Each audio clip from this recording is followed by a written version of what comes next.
இந்த நாளிலும் நம்முடைய வாக்குத்தத்த வசனத்திலிருந்து நாம் தியானிக்க போகிறோம். ஆகாய் தீர்க்கதரிசன புஸ்தகம் 2வது அதிகாரம் 4-5 வசனங்களை வாசிக்க கேட்கலாம். ஆனாலும் செருபாபேலே, நீ திடன்கொள் என்று கர்த்தர் சொல்லுகிறார். யோத்சதாக்கின் குமாரனாகிய யோசுவா என்னும் பிரதான ஆசாரியனே, நீ திடன்கொள். தேசத்தின் எல்லா ஜனங்களே, நீங்கள் திடன் கொள்ளுங்கள், வேலையை நடத்துங்கள் என்று கர்த்தர் சொல்லுகிறார். நான் உங்களுடனே இருக்கிறேன் என்று சேனைகளின் கர்த்தர் சொல்லுகிறார். நீங்கள் எகிப்திலிருந்து புறப்படுகிற போது நான் உங்களோடே உடன்படிக்கை பண்ணின வார்த்தையின்படியே என் ஆவியானவரும் உங்கள் நடுவில் நிலை கொண்டிருப்பார். பயப்படாதேயுங்கள். ஹல்லேலூயா. நமக்கு வாக்குத்தத்தமாக இதில் சுருக்கி கொடுக்கப்பட்டிருக்கிற பகுதி, நீங்கள் திடன் கொள்ளுங்கள், வேலையை நடத்துங்கள் என்று கர்த்தர் சொல்லுகிறார். நான் உங்களுடனே இருக்கிறேன் என்று சேனைகளின் கர்த்தர் சொல்லுகிறார். என் ஆவியானவரும் உங்கள் நடுவில் நிலை கொண்டிருப்பார். பயப்படாதேயுங்கள். ஹல்லேலூயா. ஆமாம், ஆண்டவர் என்ன நோக்கத்தோடு இந்த வார்த்தைகளை நமக்கு வாக்குத்தத்தமாய் கொடுத்திருக்கிறாரோ அதனுடைய காரியங்கள் அந்தந்த பாதைகளை கடந்து போகிறவர்களுக்கு அது நிச்சயமாய் உங்களோடு கூட பேசுகிறதாக இருக்கும். மற்றவர்களுக்கு அவர்களுக்கு தேவையான வார்த்தைகளையும் கர்த்தர் கொடுக்க வல்லவராக இருக்கிறார். ஏன்னா அவருடைய மந்தையில் இருக்கிற ஒரு ஆடு கூட பட்டினியாக போகக்கூடாது. எல்லா ஆடுகளுக்கும் தேவன் வார்த்தைகளை கொடுக்க வல்லவராக இருக்கிறார். இப்போது ஆண்டவர் சொல்லுகிற காரியம், நீங்கள் திடன் கொள்ளுங்கள், வேலையை நடத்துங்கள் என்று கர்த்தர் சொல்லுகிறார். இந்த வார்த்தையை சொல்லும்போது நம்முடைய சபையிலேயே இப்போ ஒரு 3 திருமண காரியங்கள் கர்த்தர் வாய்க்க பண்ணி நடப்பித்து கொண்டிருக்கிறார். கூடிய விரைவில் உங்களுக்கு வெளியரங்கமாக அறிவிக்கப்படும். அந்த 3 திருமண காரியங்களை குறித்து கூட கர்த்தர் இந்த வார்த்தையை கொடுத்திருக்கிறார் என்று தான் நான் விசுவாசிக்கிறேன். திடன் கொள்ளுங்கள், வேலையை நடத்துங்கள், நான் உங்களுடனே கூட இருக்கிறேன் என்று சேனைகளின் கர்த்தர் சொல்லுகிறார். ஹல்லேலூயா. அதற்கான காரியங்களை எப்படி செய்ய போகிறோமோ, என்ன நடக்குமோ, எல்லாத்துக்கும் ஒரு கலக்கம், ஒரு தயக்கம் தானே இல்லையா? ஏன்னா நான் நிறைய கல்யாணம் பண்ணியிருக்கேன், எனக்கு பண்ணல. நிறைய கல்யாணங்களை நடத்தி வைத்திருக்கிறேன். எத்தனையோ திருமண காரியங்களை நான் முன்பு நடத்தி வைத்திருந்தாலும் ஒவ்வொரு திருமண காரியங்களுக்காக நாம் அதற்காக பொறுப்பெடுக்கும் போதும் அது, ஏன்னா எல்லா குடும்பங்களுடைய சூழ்நிலைகளும் வேறு இல்லையா? பொண்ணு வேறு, மாப்பிள்ளை வேறு, பொண்ணுடைய குடும்பம் வேறு, மாப்பிள்ளையோட குடும்பம் வேறு, வேறு கேரக்டரில் வேறு விதமாக வேறு வித்தியாசமாக இருப்பாங்க. எல்லாருக்கும் எல்லா சூழ்நிலைகள்லையும் பாருங்கள், ஒரு கல்யாணத்தை நடத்தும் பொழுது அதில் உள்ள மாப்பிள்ளை வீட்டை சேர்ந்த நாங்கள் பெண் வீட்டு சார்பாக நிற்கிறோம்.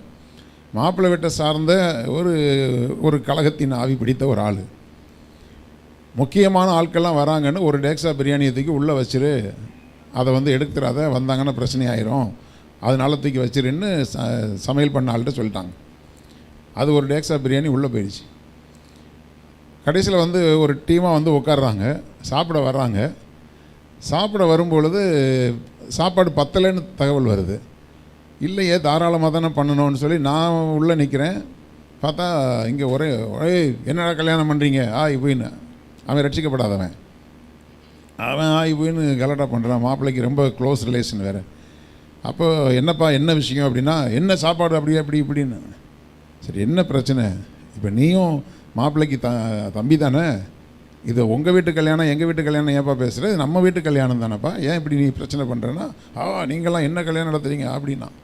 நான் சொன்னேன், தம்பி பார்த்து பேசு, கூடிய சீக்கிரம் உனக்கும் கல்யாணம் நடக்கணும். ஏன்னா அந்த கல்யாணத்தில் நீ எப்படி ஒரு குறையும் இல்லாத அளவுக்கு நடத்திறியா பார்க்கலாம் அப்படின்னு கேட்டேன். அப்போ பாருங்கள், என் கல்யாணத்தில் பாருங்கள் எப்படி நடத்தி காட்டுறேன் பாருங்கள். சரி, ஓகே, ரைட்டு அப்படின்ட்டு அதுக்கு பிறகு தான் அந்த சமையல் பண்ண தம்பி சொல்கிறாரு, ஒரு டேக்ஸா பிரியாணி அவர் தாங்க தூக்கி வெளியே உள்ளே வைக்க சொன்னார். அடப்பாவி, வெளியே கொண்டு வா. அப்புறம் பார்த்தா பிரச்சனை பண்ணுறதுக்குனே ஒரு குரூப் இருக்கும். ஹல்லேலூயா. அந்த சாப்பாட்டு இலையை பார்த்த உடனே வாசனையோட ஒன்று வெளியே நிற்கும் பாருங்கள், அது மாதிரி பிரச்சனைக்கு சிலது நிற்கும். கடைசியில் கர்த்தருடைய கிருபையில் எல்லாம் நல்ல முறையில் முடிஞ்சுது. அதுக்கு பிறகு அவர் கல்யாணம் பண்ணுறதுக்கு காலம் வந்துச்சு. பார்த்தா ஒரு கிழவியை கூப்பிட்டு ஓடிட்டான். ஒரு கிழவியை கூப்பிட்டு ஓடி போயிட்டாங்க. அப்புறம் அவர் தம்பிகிட்ட கேட்டேன், என்ன என் கல்யாணத்தை வந்து பாருன்னு சொன்னார். எங்கே போய் பார்க்குறது? கடைசியில் இவன்கிட்ட இந்த பணத்தெல்லாம் அந்த கிழவி பிடுங்கிட்டு நடு ரோட்டில் விட்டு பிளாட்பாரத்தில் படுத்து அழுக்கு ட்ரெஸ்ஸோடு அலைஞ்சி கர்த்தர் தாறுமாறாக்கி போட்டார். இன்றைக்கு வரைக்கும் அவனுக்கு கல்யாணம் ஆகலை. அல்லேலூயா. கிட்டத்தட்ட வருஷங்கள் 15 வருஷத்துக்கு மேலே ஆகிப்போச்சு. அப்போவே அவர் கல்யாண வயசுனா இப்போ என்ன வயசுன்னு பார்த்துக்கோங்க. அதனால் கர்த்தருடைய பிள்ளைகளோடு யார் விளையாண்டாங்களோ கர்த்தர் அவங்களுடைய வாழ்க்கையில் விளையாண்டுருவார். அல்லேலூயா. ஆமாம், எந்த ஒரு திருமண காரியங்களையும் குறைவுகள் இருக்கலாம், அதை பெருந்தன்மையோடு கூட ஏற்றுக்கொள்கிற மனப்பக்குவம் எல்லாருக்கும் இருக்கணும், உங்களுக்கு எல்லாத்துக்கும் இருக்கணும். முதல்ல எந்த கல்யாணத்துலையும் போய் எந்த குறையும் சொல்லாதீங்க தயவு செஞ்சு. அல்லேலூயா. ஆமாம், அதனால் ஏதாவது ஒரு விதத்தில் எப்சிபா கல்யாணத்தில் சாப்பாடு பத்தாமல் போச்சு, எதிர்பார்த்ததை விட ஆட்கள் அதிகமாகி போயிட்டாங்க. அப்புறம் எல்லாம் ஆளாளுக்கு அவ்வளோ மலையிலையும் ஒரு பிரியாணி கடை விடலை. வளர்மதி சிஸ்டர் வீட்டுக்காரர் அவர் ஒரு பக்கம் டேக்ஸாவை தூக்கிட்டு ஓடி, அப்புறம் இந்த பக்கம் மோசஸ் ஓடி, அந்த பக்கம் ஓடி, எல்லாத்துக்கும் சாப்பாடு குறையில்லாத அளவுக்கு எக்ஸ்ட்ரா வர்ற அளவுக்கு வந்து சேர்ந்துருச்சு. அல்லேலூயா. கர்த்தர் நடத்துவார்.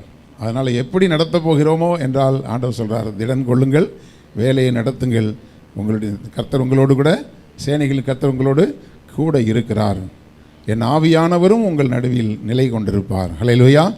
நான் சொல்கிற வார்த்தையை நம்புறீங்களா? சத்தமாக ஒரு ஆமென் சொல்லுங்கள். ஆகாய் தீர்க்கதரிசி 1:13 வாசிங்க.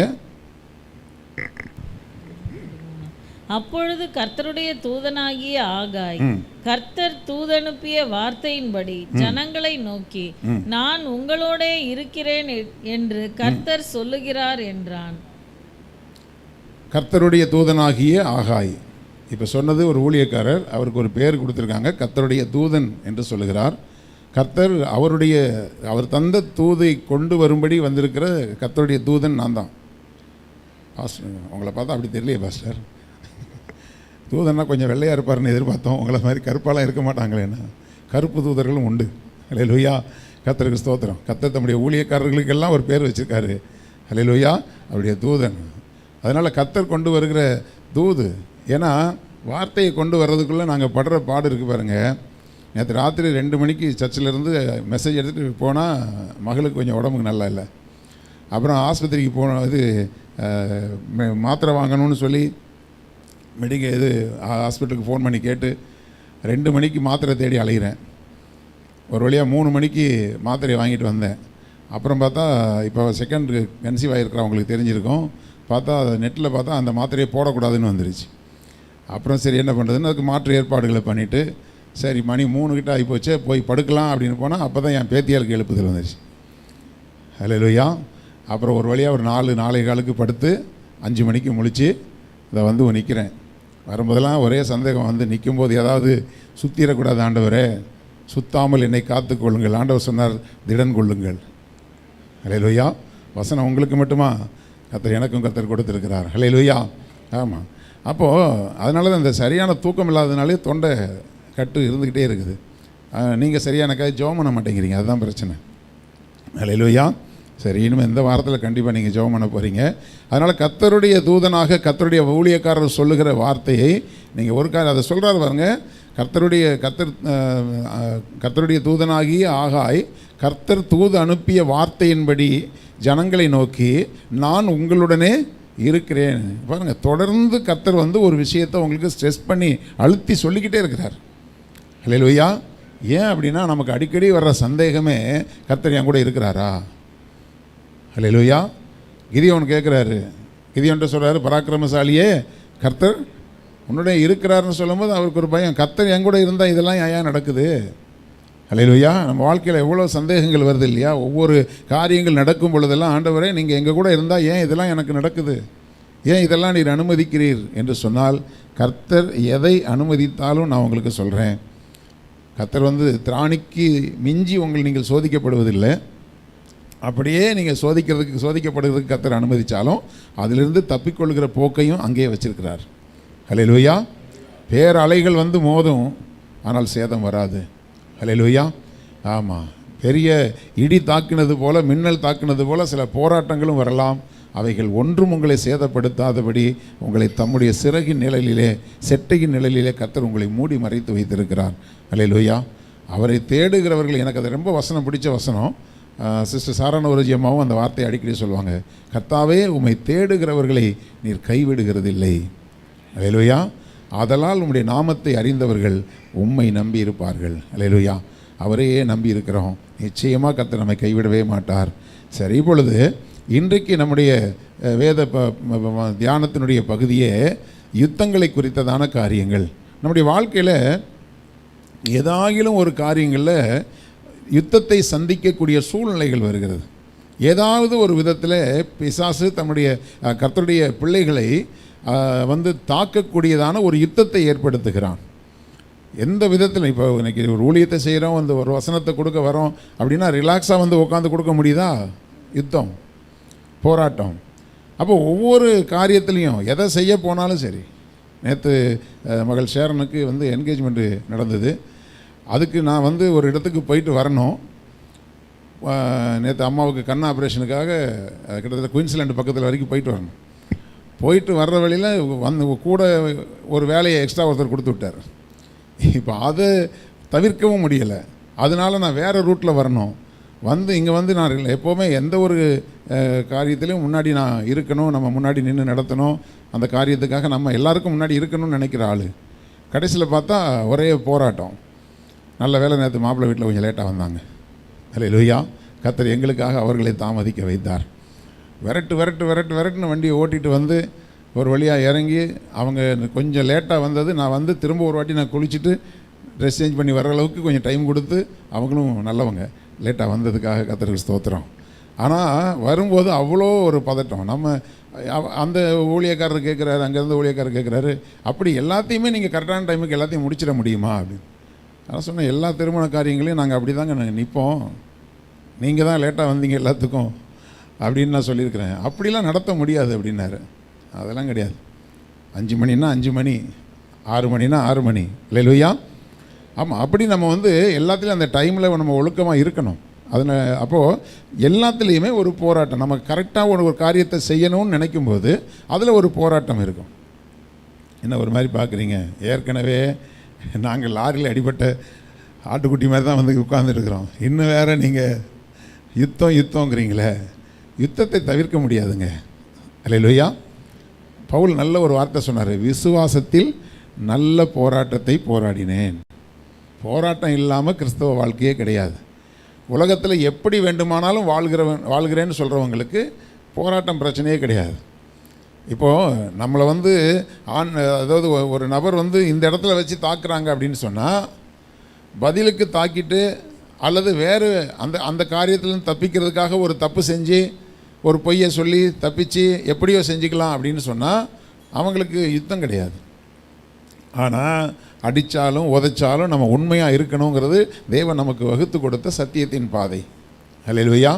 அப்போது நம்ம சத்தியமும் தவறாமலும் நம்ம நடக்க வேண்டும், பரிசுத்தம் மாறாமல் நம்ம நடக்க வேண்டும். அதே சமயத்தில் யுத்தங்களை சந்திக்க வேண்டும். அல்லேலூயா. குறுக்கு வழியில் யுத்தங்களை நம்ம சந்திக்க முடியாது.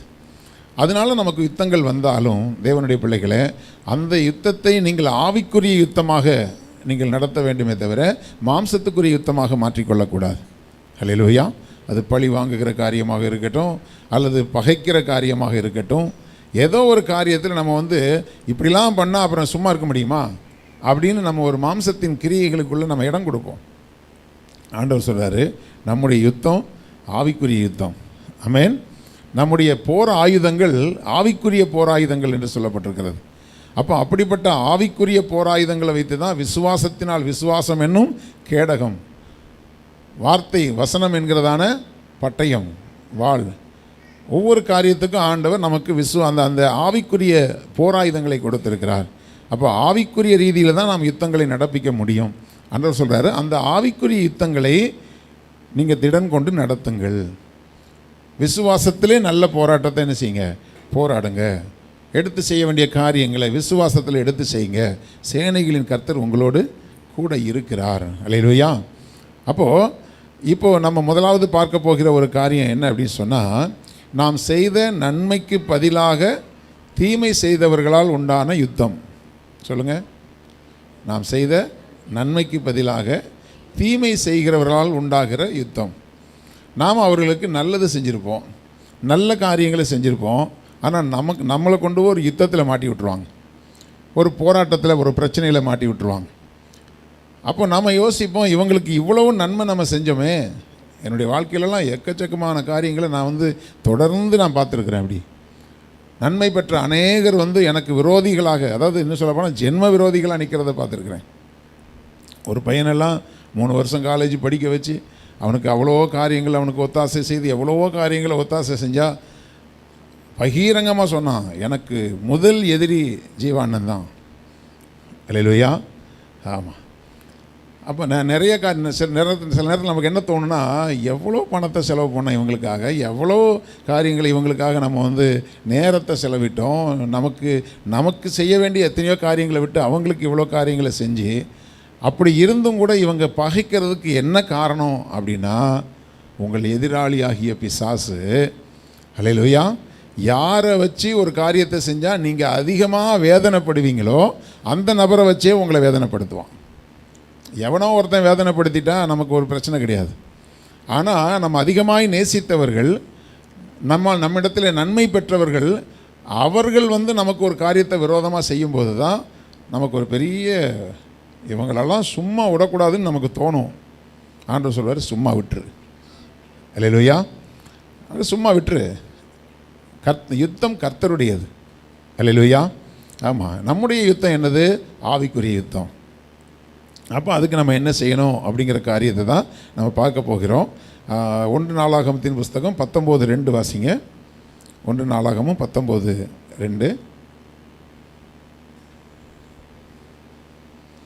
அப்பொழுது தாவீது, ஆனூனின் தகப்பனாகிய நாகாஸ் எனக்கு தயவு செய்தது போல நானும் அவன் குமாரனாகிய இவனுக்கு தயவு செய்வேன் என்று சொல்லி அவன் தகப்பனுக்காக ஆறுதல் சொல்ல ஸ்தானாபதிகளை அனுப்பினான்.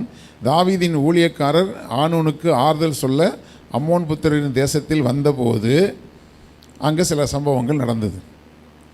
நல்லா புரிஞ்சுக்கோங்க. அப்போது இந்த ஆனூனின் தகப்பனாகிய நாகாஸ் இருக்கான் பார்த்தீங்களா, இந்த நாகாஸ் இவனுக்கு தாவீதுக்கு ரொம்ப ஃப்ரெண்டு. ஒரு அம்மோன் ராஜா தான் அவன். ஆனாலும் தாவீதுக்கு ரொம்ப ஃப்ரெண்டாக இருந்தார். தாவீது அவனுக்கு பல நன்மைகள் செய்திருக்கிறான். நாகாஸ் இவனுக்கு தயவு பாராட்டி இருக்கிறான்னு சொல்லி தாவீதே சொல்லுகிறான். அப்படி தயவு பாராட்டி இருக்கிற பட்சத்தில் தேவனுடைய பிள்ளைகளை, இப்போது அந்த நாகாஸ் இறந்து போனான். இறந்து போன உடனே அவன் கண்டிப்பாக தகப்பன் மரித்ததுனால துக்கத்தில் இருப்பானேன்னு சொல்லி இவனுடைய ஊழியக்காரர்களை முக்கியமான ஆட்களை செலக்ட் பண்ணி போய் அவனுக்கு என் சார்பாக போய் நீங்கள் ஆறுதல் சொல்லிட்டு வாங்க, நான் எப்போவும் உங்களுக்கு பக்கபலமாக இருப்பேன் அப்படின்னு சொல்லி ஆறுதல் சொல்ல அனுப்பி விடுறான். அப்போது ஆறுதல் சொல்லும்படி இவன் அனுப்பும்போது அவங்க ஆறுதல் சொல்கிறாங்க. அதுக்குள்ளே அவங்க கூட இருக்கிற சில பேர் சேர்ந்து, அடுத்த வசனம் எல்லாத்தையும் நமக்கு சொல்ல நேரம் இல்லாததுனால நான் சொல்கிறேன். அப்போது அவனோடு கூட இருக்கிற மற்ற பேர்லாம் என்ன சொல்கிறாங்க, இல்லை இவன் வேவு பார்க்க வரான், இவன் தந்திரமாக ஆள் அனுப்பி விட்டுருக்குறான், இவனை நம்பாதீங்க அப்படின்னு சில பேர் சொன்ன வார்த்தைகளை கேட்டு இவன் அனுப்பின ஸ்தானாபதிகளை எல்லாத்தையும் அவங்களுடைய தாடியை ஷேவ் பண்ணி அவங்களுடைய ட்ரெஸ்ஸை இடுப்பு பக்கத்தில் மட்டும் வச்சுட்டு மிச்சத்தை எல்லாத்தையும் கட் பண்ணி அவங்கள அவமானப்படுத்தி அனுப்பி விடுறான். இப்போது இது தாவீதுக்கு அறிவிக்கப்படுகிறது. இப்போது தாவீது அவனுக்கு நன்மை செய்யும்படி, அவனுக்கு ஆறுதலாக இருக்கும்படி, அவனுக்கு தைரியம் சொல்லும்படி ஆட்களை அனுப்பியிருக்கும்போது யாரோ சொன்ன வார்த்தைகளை கேட்டு தாவீதை, இப்போ அந்த போன ஸ்தானாபதிகளை அவமானப்படுத்துகிறான்னா யாரை அவமானப்படுத்துகிறதா அர்த்தம்? தாவீதையே அவமானப்படுத்துகிறதா தானே அர்த்தம். அப்போது கர்த்தருடைய பிள்ளைகளே, இப்படி சில நேரங்களில் நீங்கள் செஞ்ச நன்மைகளை நேரடியாக பார்த்தவங்க யாரோ சொன்னது வார்த்தையை வைத்துக்கொண்டு நம்ம என்ன செய்வாங்க, பகைக்க ஆரம்பிப்பாங்க.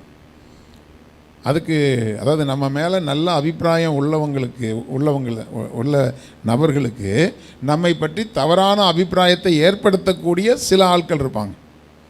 பார்த்துருக்கீங்களா? ஆமாம். நம்மை குறித்து தவறான அபிப்பிராயத்தை சொல்லுவாங்க. சொன்ன உடனே எத்தனையோ வருஷம் நம்ம பழகியிருப்போம், எவ்வளோ வருஷம் அவங்களுக்கு நன்மை செஞ்சுருப்போம். ஆனால் யாரோ சொன்ன ஒரு வார்த்தையை நம்பி காரணமே இல்லாமல் நம்ம பகைக்க ஆரம்பிச்சிருவாங்க.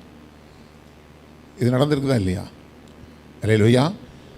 ஏன் இவங்க பகைக்கிறாங்கன்னு பார்த்தா யாரோ ஒருத்தவங்க ஒரு வார்த்தை சொன்னாங்க. அப்போ அந்த ஒரு வார்த்தை சொன்னது தான் உனக்கு முக்கியமாக போயிச்சா? அப்போ இவ்வளோ காலம் உனக்கு நான் செய்த நன்மைகளுக்கெல்லாம் ஒன்றுமே அர்த்தம் இல்லாமல் போச்சா? அப்படின்னா இப்படிப்பட்ட சம்பவங்கள் நம்முடைய வாழ்க்கையில் நடக்கும். எவ்வளவோ நம்ம அவங்க மேலே அன்பு காட்டணும்னு நினச்சாலும் சரி, அவங்களுக்கு ஆறுதலாக இருக்கணும்னு நினச்சாலும் சரி, அவங்களுக்கு தயவு பாராட்டணும்னு நினச்சாலும் சரி, அவங்க மனசுக்குள்ளே ஒரு பகை உணர்வை வைத்து கொண்டு நம்மோடு கூட யுத்தம் பண்ணுவாங்க. இப்போ இந்த யுத்தத்தை தான் நீங்கள் திடன் கொண்டு வேலையை நடப்பிக்கணும். எப்படின்னா, விசுவாசத்தில் நல்ல போராட்டத்தை போராட. இப்போ நான் என்ன செய்யலாம் அப்படின்னா, அவங்களுக்காக நம்ம என்ன செய்யணும்? இல்லை பாஸ்டர், நாங்கள்லாம் அடிக்க மாட்டோம் பாஸ்டர், ஆள் வச்சு தான் அடிப்போம் பாஸ்டர். அப்படியா? இல்லை பாஸ்டர், இப்போ இந்த விஷயத்தில் விட்டுருவோம், அடுத்த வாட்டி வருவாங்கல்ல அப்போ பார்த்துக்குவோம். இதெல்லாம் நமக்குள்ளே வருதில்ல? அல்லேலூயா. இது ஆவிக்குரிய யுத்தமா? பழி வாங்குதல் எனக்குரியதுன்னு ஆண்டவர் சொல்லிட்டார். அதாவது தேவ பிள்ளைகளை காரணமில்லாமல் பகைக்கிறவங்க இருக்கிறாங்கல்ல, அவங்கள தயவு செஞ்சு நீங்கள் பகைக்காதீங்க. ஒரு ஆமென் சொல்லுங்களேன். ஆனால் ஒரு விஷயத்தை என்னுடைய இந்த ஆவிக்குரிய வாழ்க்கையில் நான் என்னுடைய அனுபவங்களில் நான் பார்த்தது, நம்ம விரும்பினாலும் விரும்பலைனாலும் சரி, அவங்கள வச்சு செய்கிறது அவர் செய்ய தான் செய்கிறார். அல்லேலூயா. ஆமாம், அது அவர் ஒரு நேரம் வச்சுருக்காரு, அந்த நேரத்தில் அவங்களுக்கு வச்சு செய்கிறாரு. அப்போ அந்த டைமில் நம்ம ஆண்டவரே வேண்டாம் ஆண்டவரே விட்டுருங்க ஆண்டவரேன்னு அவர் விட மாட்டார், உன் வேலையை பார். அல்லேலூயா. ஆமாம், ஏன்னா நன்மைக்கு தீமை செய்கிறவன் வீட்டை விட்டு தீமை விலகாது. அப்போது நீங்கள் இன்றைக்கி நான் அவங்களுக்கு நல்லது தானே செய்கிறோம், அவங்களுக்கு ஆறுதலாக தானே செய்கிறோம், இப்படி பண்ணுறோமே அப்படி பண்ணுறோமே, ஆனால் எனக்கு தீமை செய்கிறார்களே என்று நீங்கள் அப்படி செஞ்சிடாதீங்க. நீங்கள் நன்மை செஞ்சவங்களுக்கு என்ன செஞ்சிடாதீங்க? தீமை செஞ்சிடாதீங்க. அப்போது அப்படிப்பட்டதான ஒரு அங்கலாய்ப்பு தேவனுடைய பிள்ளைகளுக்கு இருக்கும். எவ்வளவோ நன்மைகளை பெற்றுக்கொண்டு காரணமில்லாமல் எங்களை பகைக்கிறாங்களே அப்படின்னு சொன்னால், நீங்கள் அவங்களுக்காக ஜெபம் பண்ணுங்க. உங்களை பகைக்கிறவர்களுக்காக என்ன செய்யுங்க? ஜெபம் பண்ணுங்கள் தானே கர்த்தர் சொன்னார். இல்லையா? பகைக்கிறவங்களை பகைங்கன்னு கர்த்தர் சொல்லியிருக்கிறாரா? ஆமாம். ஏன்னா நீங்கள் அவங்களுக்கு அவங்களுடைய வெறுப்புக்கு பதிலாக நீங்கள் அன்பை காட்டும்போது யாருக்கு தெரியும், அவங்க அந்த அன்பை பார்த்து ரட்சிக்கப்பட வாய்ப்பு இருக்குது. நான் அடிக்கடி சொல்லுவேன், யாரையுமே நீங்கள் இழந்து போகிறதை பார்க்கிலும் அவர்களை ஆதாயப்படுத்தி கொள்ள முயற்சி பண்ணுங்கள். ஆமென். ஆமாம். அப்போ அதுக்கு தான் தேவன் நம்மை வைத்திருக்கிறார். யாரையும் இழந்து போகிறதுக்காக தேவன் வைக்கவில்லை. அதுக்காக போய் ஒட்டி உறவாடுங்கன்னு சொல்ல. இப்போது தொடர்ந்து தீமை செஞ்சுக்கிட்டே இருக்கிறாங்கன்னா அவங்களோட நீங்கள் ஒட்டி உறவாடுங்கன்னு நான் சொல்லலை. ஒரு டிஸ்டன்ஸ் நீங்கள் மெயின்டைன் பண்ணிக்கோங்க. அதுக்காக நீங்கள் தீமைகளை அவங்களுக்கு செய்யாதீங்க. அல்லேலூயா. அப்போது இந்த இப்படிப்பட்ட சம்பவங்கள் நடக்கிறது. அப்போ தான் இப்போது அங்கே ஒரு யுத்தம், இப்போ பழைய ஏற்பாட்டு காலத்தில் மாம்சத்துக்குரிய யுத்தம் தான் நடக்கும். அப்போ இங்கே 1 நாளாகமும் 19:13 வாசிங்க. 19:13. தைரியமாயிரு, நாம் நம்முடைய ஜனத்திற்காகவும் நமது தேவனுடைய பட்டணங்களுக்காகவும் திடன் கொண்டிருக்க கடவோம். கர்த்தர் தமது பார்வைக்கு நலமானதை செய்வாராக என்றான். தைரியமாயிரு அப்படின்னா என்ன அர்த்தம்? நடந்த சில சம்பவங்கள் நமக்குடைய தைரியங்கள் எல்லாம் அற்றுப்போச்சு. உண்மைதானா? சில காரியங்கள் நடக்கும்போது நமக்கு நார்மலாக இருக்கிற தைரியமே போயிடும். ஆண்டவரே என்ன பண்ணுறது, ஏன் இப்படி சம்பவிக்கிறது அப்படிங்கிற ஒரு தைரியம் அற்றுப்போன ஒரு சூழ்நிலைகள் வரும். அப்போ இங்கே கர்த்தருடைய வார்த்தை நமக்கு வருகிறது, தைரியமாயிரு, நாம் நம்முடைய ஜனத்துக்காகவும் நம்முடைய தேவனுடைய பட்டணங்களுக்காகவும் திடன் கொண்டிருக்க கடவோம். கர்த்தர் தமது பார்வைக்கு நலமானதை செய்வாராக என்றான். அப்போது இது யோவாபு அபிசாய் அவனுடைய சகோதரனுக்கு சொல்லுகிறதான ஒரு வார்த்தை இது. ஏன்னா தாவீதுடைய சேனை படைத்தளபதிகளாக இவங்க இருக்கிறாங்க. இப்போ எதிர்த்து வர்ற ஆள் 2 டீமாக வர்றாங்க. முன்னாடியும் நெருக்கி வர்றாங்க, பின்னாடியும் நெருக்கி வர்றாங்க. இப்போ தாவீது என்ன செஞ்சான்? தாவீது செஞ்ச தப்பு என்ன? அவனுக்கு ஆறுதல் சொல்கிறதுக்கு ஆள் அனுப்பினான். புரியுதா? ஆறுதல் சொல்ல அனுப்பின ஆளை பகைச்சு இப்போது சீரியர்களையும் இவனுக்கு அம்மோன் புத்திரர் சீரியர்களையும் கூலி பொருத்தி அவங்களையும் இப்போ யுத்தத்துக்கு கூப்பிட்டாச்சு. ஏன்னா உனக்கு நன்மை செஞ்ச எனக்கு நீ மட்டும் யுத்தத்துக்கு வந்தால் பரவாயில்ல, இன்னும் சில பேரையும் எனக்கு விரோதமாக தூண்டி விட்டு எனக்கு விரோதமாக யுத்தம் பண்ணுகிறாயே. அப்போ அநேக நேரங்களில் நம்முடைய குடும்பங்களில் இது நடக்கிறத நம்ம பார்க்குறோம், அல்லது நம்முடைய வேலை ஸ்தலங்களில் நடக்கிறத நம்ம பார்க்குறோம். அதாவது நமக்கு நாம் நன்மை செய்தவர்களுக்கு அவர்கள் நமக்கு விரோதமாய் பகைக்கிறது மாத்திரமல்ல, ஒரு கூட்டத்தையே நமக்கு விரோதமாக எழுப்பி விட்டுருவாங்க. சொந்த பந்தங்களை எழுப்பி விடுறதும் உண்டு, உடன் வேலை செய்கிற ஆட்களை எழுப்பி விடுகிறது உண்டு. சரி, இவங்களுக்கும் எனக்கும் தானே பிரச்சனை, இவங்க எதுக்கு அப்படின்னா அது அங்கே வேறு ரூட்டில் தகவல் வந்திருக்கும் இல்லையா? அப்போது நம்ம சொல்லுவோம், ஏன்பா உனக்கும் எனக்கு என்ன பிரச்சனைப்பாண்ணா? அதெல்லாம் கிடையாது, நீ செஞ்சது தப்பு. ஒரு முறை இங்கேயே நடந்தது. இந்த இடத்துக்கு பிரச்சனை நடக்கும்போதெல்லாம் ஊரில் உள்ளவங்களுக்கு, அதாவது ஊரில் உள்ள நிர்வாகத்துக்கும் இந்த இடத்துக்கும் ஒரு பிரச்சனை. இங்கே ப்ராப்பர் டாக்குமெண்ட் இருந்தால் கூட ஒரு கூட்டம் வந்து விரோதமாக எழும்பி நின்னாங்க. அது ஒரு பெரிய யுத்தங்கள் நடந்தது. அப்போது இந்த வீட்டிலையே வாடகைக்கு இருந்த ஆள் அந்த ஆள் திடீர்னு எழும்புது, நீங்கள் செய்கிறது தப்புன்னு. உனக்கு என்னடா பிரச்சனை, நீ ஏன்டா குறைக்கிற அப்படின்னா அது நிற்குது. பிசாசு வந்து தப்பு செய்கிற எல்லாருக்குள்ளேயும் அவன் பரவிடுவான். புரியுதா உங்களுக்கு? இதெல்லாம் கேட்டுட்டு வர்ற விஷயமே கிடையாது. காரணமே இல்லாமல் நமக்கு சத்துருவானவர்கள் எவ்வளோ பேர் இருக்கிறாங்க, வந்திருக்குதா இல்லையா வாழ்க்கையில்? நீங்கள் எல்லாருமே முறைக்கிற முறைப்பை பார்த்தா ஏற்கனவே சத்துருக்களால் ரொம்ப பாதிக்கப்பட்டு அடிபட்டு நொந்து போய் வந்த மாதிரி இருக்கிறீங்க. ஹல்லேலூயா. காரணமில்லாமல் நமக்கு சத்துருவானவர்கள், காரணமில்லாமல் நம்மை பகைக்கிறவர்கள் எழும்பி நிற்பாங்க, சுற்றி நிற்கிறாங்க. அப்போ தான் யோவாபுக்கு ஒரு மனம் தளர்ந்து போயிருக்குது. என்ன தளர்ச்சி அப்படின்னு சொன்னால், அதாவது நன்மைக்கு தான் நம்முடைய ராஜா வந்து நம்முடைய பிரதானிகளை அனுப்பிவிட்டார். இப்போ தேவையில்லாத ஒரு யுத்தம் வந்திருக்குது. ஒரு தேவைக்குரிய யுத்தமாக இருக்கலாம், அல்லது ஒரு நியாயமாக நடந்த ஒரு யுத்தமாக இருக்கலாம். எந்த நியாயமுமே இல்லாமல் ஒரு போராட்டம், நம்முடைய வாழ்க்கையில் எந்த காரணமுமே இல்லாமல் வருகிற ஒரு போராட்டமாக இருக்கலாம். இப்போது யோவாப் சொல்கிறான் தன்னுடைய சகோதரனை பார்த்து, நீ அந்த பக்கமாக திரும்பி யுத்தம் பண்ணு, நான் இந்த பக்கமாக திரும்பி நான் என்ன செய்கிறேன், யுத்தம் பண்ணுறேன். ஒருவேளை அவங்க எங்களை மேற்கொண்டா நீ எங்களுக்கு ஹெல்ப் பண்ணு, இவங்க ஒன்றை மேற்கொண்டா நாங்கள் உனக்கு ஹெல்ப் பண்ணுறோன்னு அண்ணன் தம்பி 2 பேரும் ஒரு உடன்படிக்கை பண்ணிக்கொண்டு, அதில் சொல்லும்போது ஒரு வார்த்தை தான், தேவையே இல்லாமல் இப்போ ஒரு ராஜாவுக்கு விரோதமாக 2 பக்கத்திலிருந்து மோதல் வருகிறது. அப்போ அவன் சொல்லுகிறான், சகோதரனே நீ தைரியமாயிரு, நாம் நம்முடைய ஜனத்துக்காகவும் நம்முடைய தேவனுடைய பட்டணங்களுக்காகவும் திடன் கொண்டிருக்க கடவோம். அப்போது கர்த்தர் உங்களுக்கு வேலையை நடப்பிக்கும்படி கர்த்தர் உங்களுக்கு கொடுத்திருந்த காரியங்கள், அல்லது உங்களுடைய குடும்பத்துக்குரிய ஏற்கனவே நீங்கள் செய்ய வேண்டும் என்றிருக்கிற சில திட்டங்கள், அந்த காரியங்களை குறித்து நீங்கள் கலங்கி போய் இருக்கலாம்.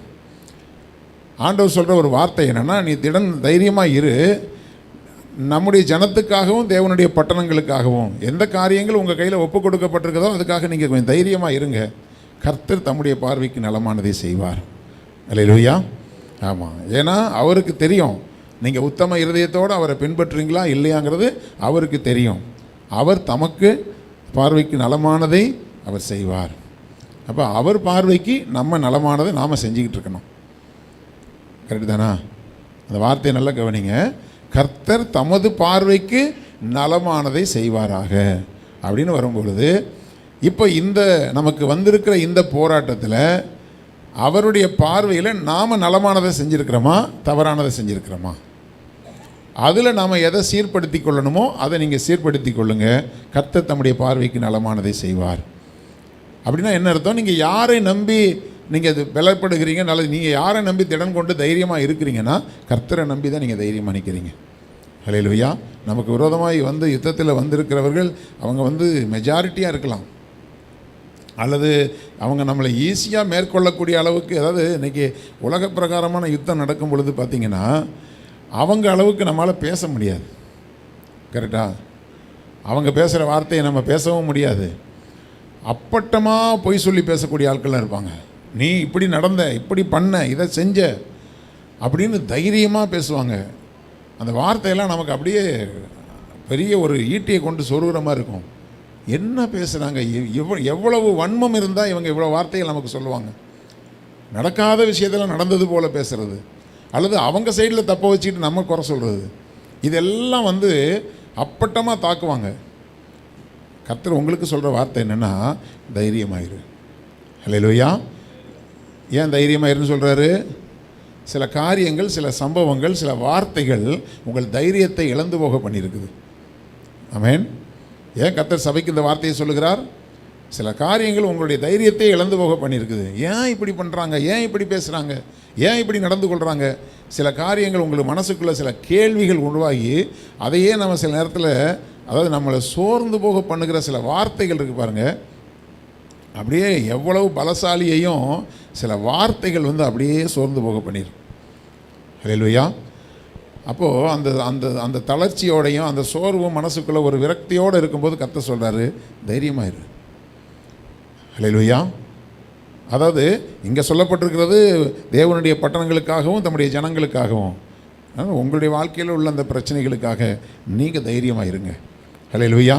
நீங்கள் சந்திக்க போகிற சவால்களுக்காக நீங்கள் தைரியமாக இருங்கள். கர்த்தர் தம்முடைய பார்வைக்கு நலமானதை செய்வாராக.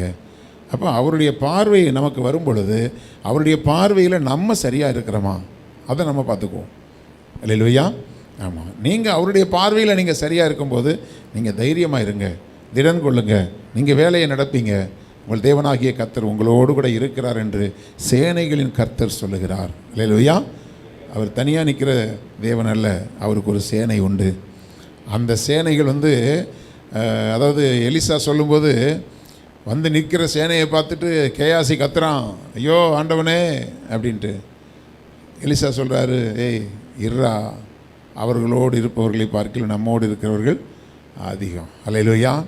அப்போ அந்த சேனை வந்து நம்மை சூழ்ந்து இருக்கிறது, அதாவது உங்களுக்குன்னு தேவன் நியமித்த தேவ தூதர்கள் உண்டுன்னு எத்தனை பேருக்கு தெரியும்?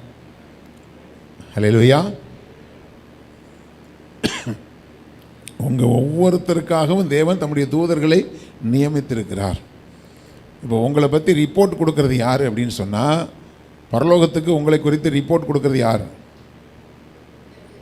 உங்களுக்கென்று தேவன் நியமித்திருக்கிற தேவ தூதர்கள் தான். நாம் என்ன யோசிப்போம்? நம்ம செய்கிறத யார் பார்க்க போகிறாங்க, நாம் பேசுகிறத யார் பார்க்க போகிறாங்க? இல்லையா? யாரும் பார்க்க வேண்டியதில்லை.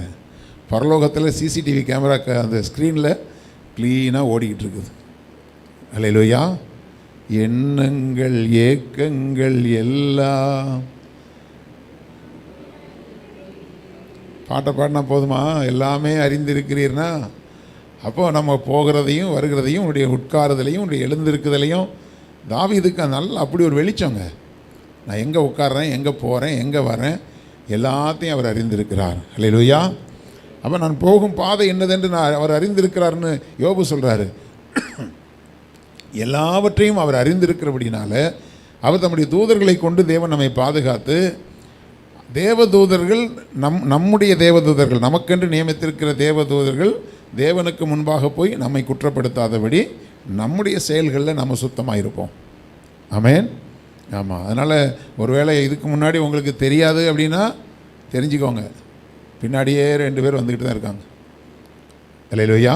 எங்கே போகிறீங்க, எங்கே உட்காரீங்க, யார்கிட்ட பேசுகிறீங்க, என்ன பேசுகிறீங்க, என்ன சிந்திக்கிறீங்க, எல்லாமே அவர் அறிந்திருக்கிறார். அப்போது இந்த உணர்வு இருந்தால் மட்டும்தாங்க நமக்கு அந்த தவறு செய்யணுங்கிற ஒரு காரியம், பொல்லாப்பு செய்யணுங்கிற ஒரு காரியம் நமக்கு வராமல் இருக்கும். அவர் பார்வைக்கு நலமானதை செய்வாராக என்றால் அவர் நம்மை பார்த்து கொண்டிருக்கிறார். அவருடைய பார்வையில் நான் நலமானதை செய்து கொண்டிருக்கும் பொழுது தேவன் எனக்காக நின்று யுத்தங்களை நடப்பிக்க அவர் வல்லவராக இருக்கிறார். உங்களிடத்தில் நன்மை பெற்று உங்களுக்கு தீமை செய்கிறவர்களை தேவன் சந்திப்பார். அல்லேலூயா. அதனால் வரக்கூடிய எந்த பாதிப்பும் உங்களை சேராதபடிக்கு, அல்லேலூயா, கர்த்தர் உங்களுக்கான நன்மைகளை தேவன் வாய்க்க பண்ணுவார். அதில் எந்த குறையும் தேவன் வைக்க மாட்டார். எத்தனை பேர் விசுவாசிக்கிறீங்க? ஹல்லேலூயா. சரி, அடுத்து ஒரு யுத்தத்தை குறித்து நம்ம இந்த அப்படி பலன் கொண்டிருக்கும் பொழுது 15வது வசனம் பார்த்தீங்கன்னா, சீரியர் முறிந்து ஓடுகிறதை அம்மோன் புத்திரர் கண்டபோது அவர்களும் தன் சகோதரனாகிய அபிஷாய்க்கு முன்பாக முறிந்து ஓடி பட்டணத்துக்கு உட்பட்டார்கள். யோவாப் திரும்ப எருசலேமுக்கு வந்தான் என்று சொல்லி பார்க்கிறோம். நமக்கு ஆண்டவர் இதில் கொடுத்துருக்கிற ஒரு காரியம் என்னென்னா, என் ஆவியானவரும் உங்கள் நடுவில் நிலை கொண்டிருப்பார். நீங்கள் கர்த்தரை நம்பி இப்படிப்பட்ட யுத்தங்களை நீங்கள் திடன் கொண்டு தைரியமாக இருந்து ஆவிக்குரிய யுத்தத்தை செய்யும் பொழுது ஆவியானவரும் உங்கள் நடுவில் நிலை கொண்டிருப்பார். பயப்படாதீங்கள்.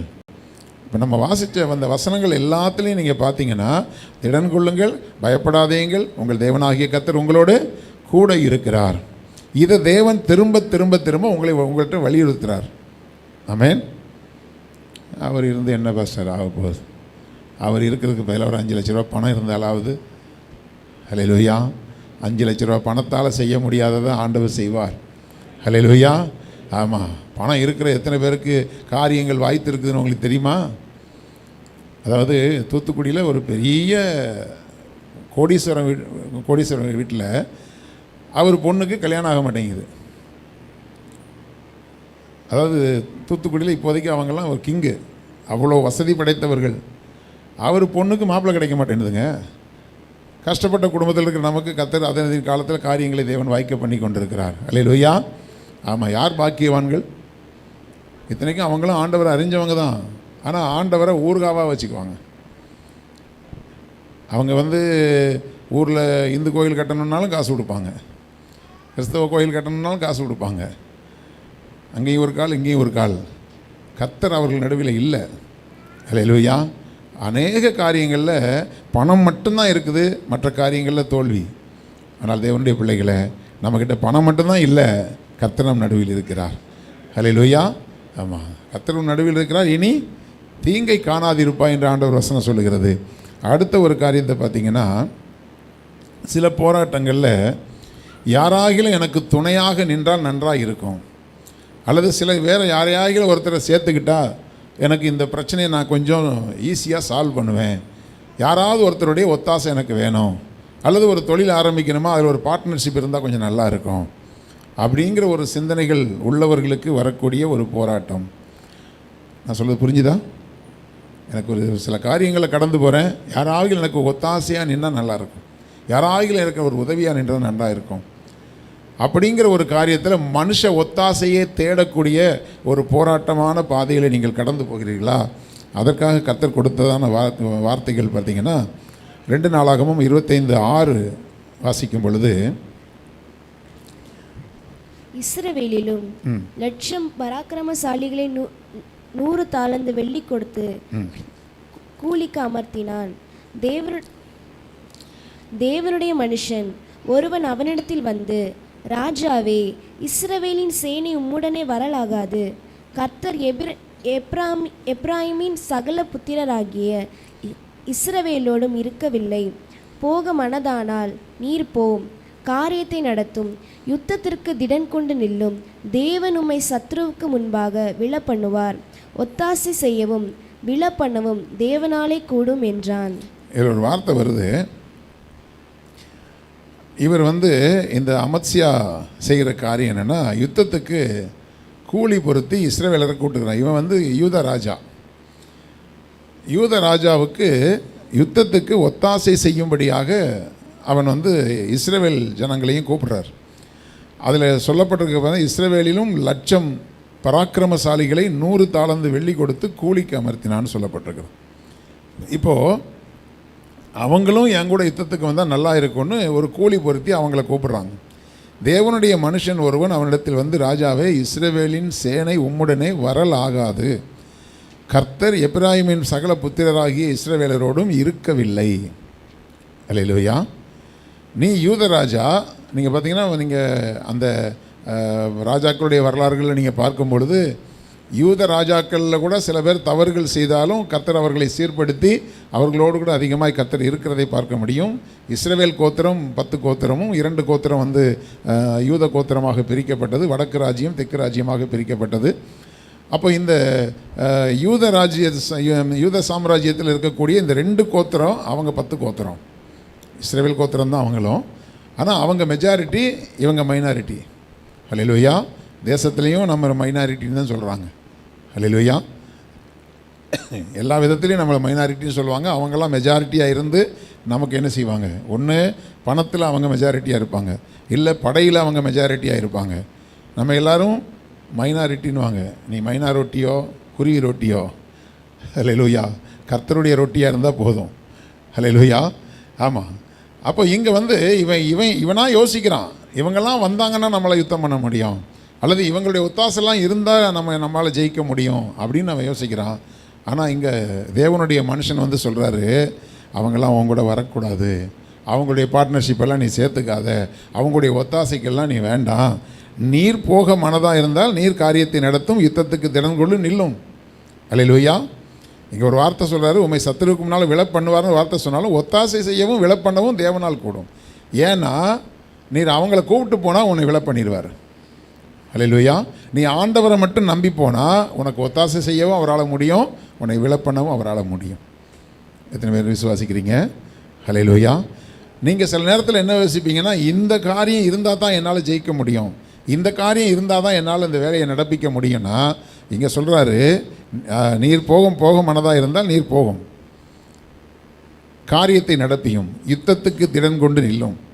கடைசி வார்த்தை சொல்லுகிறது, ஒத்தாசை செய்யவும் விலப்பண்ணவும் தேவனால் கூடும். அப்பொழுது அமத்சியா சொல்கிறாரு, அப்படியானால் நான் இஸ்ரவேலில் சேனைக்கு கொடுத்த 100 தாலந்திற்காக செய்ய வேண்டியது என்ன என்று தேவனுடைய மனுஷனை கேட்டான். அதற்கு தேவனுடைய மனுஷன், அதை பார்க்கிலும் அதிகமாய் கர்த்தர் உமக்கு கொடுக்கக்கூடும். ஹல்லேலூயா. இப்போ காசை கொடுத்துட்டாங்க. ஒருவேளை நீங்கள் சில காரியங்களை ஜெயிக்கிறதுக்காகவோ அல்லது சில காரியத்துக்காகவோ கொஞ்சம் பணத்தை கொடுத்துட்டீங்க, அதனால் சில நஷ்டம் உங்களுக்கு வந்துருச்சு.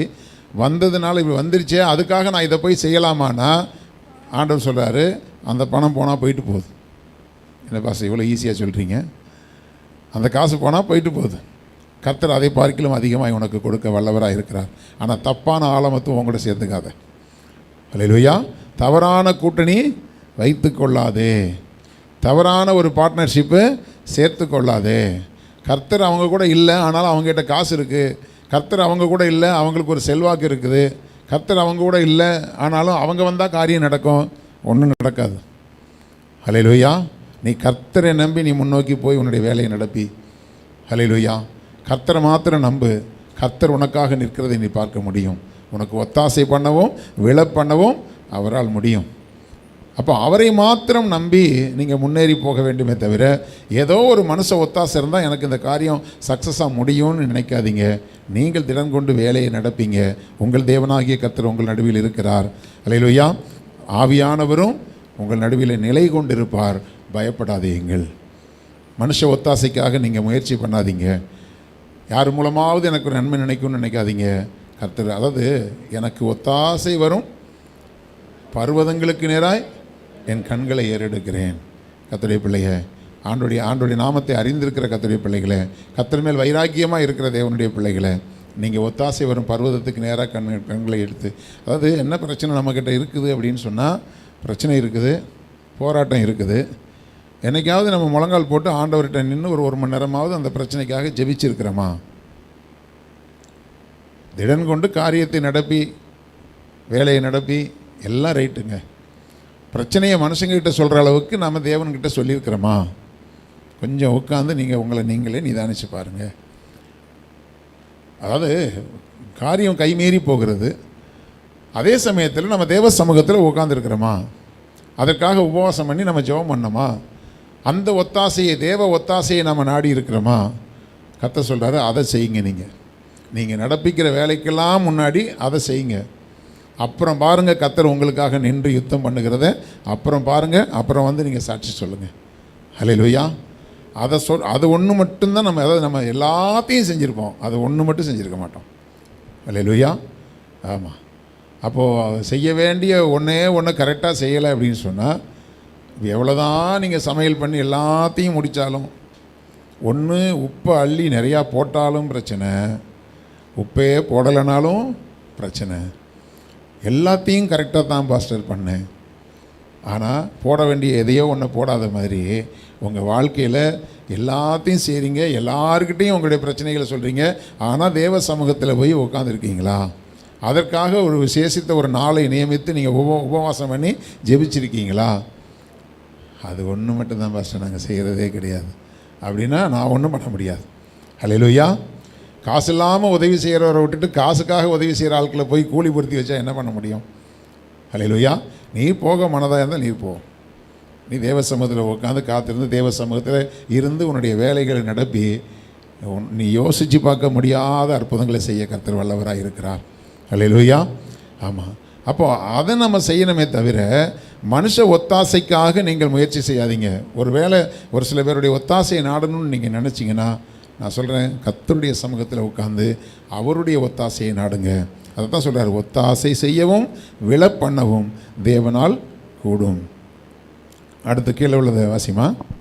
அப்பொழுது அமத்சியா, அப்படியானால் நான் இஸ்ரவேலின் சேனைக்கு கொடுத்த 100 தாலந்திற்காக செய்ய வேண்டியது, நான் இதுக்காக ஒரு பிரயாசத்தை எடுத்து நான் இப்படி ஒரு காரியத்தை செஞ்சுட்டேனே. இப்போ பாருங்கள், கடைசியில் தேவனுடைய மனுஷன் சொன்ன மாதிரி அவன் வந்து அந்த எப்ராஹிமரை வந்து திருப்பி அனுப்பி போக சொல்கிறான். உடனே அவங்க உக்கிரமான கோபம் கொண்டு உக்கிரமான எரிச்சலோடு தங்களிடத்துக்கு திரும்பி போனார்கள்.